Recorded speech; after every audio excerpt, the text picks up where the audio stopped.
আসসালামু আলাইকুম। বাংলাদেশ শ্রমিক কল্যাণ মহাসচিব এই র্যালিতে আরো নেতৃত্ব দিচ্ছেন করেন শ্রমিকদের ন্যায্য দাবি আদায়ের জন্য সভাপতি জনাব রয়েছেন মহসিন শ্রমিক হত্যার বিচার করুন করতে হবে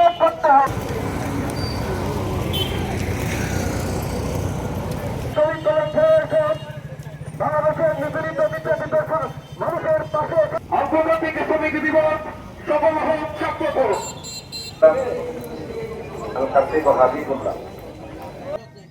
এবং শ্রমিকরা তাদের অধিকার পাওয়ার জন্য আন্দোলন চালিয়ে যান। সম্মানিত উপস্থিতি, সাংগঠনিক পার্টির বিপ্লব অষ্টাদশ শতাব্দীতে যারা হয়েছিল দেখতে মানুষের ক্রয় ক্ষমতার মধ্যে নিয়ে আসুন।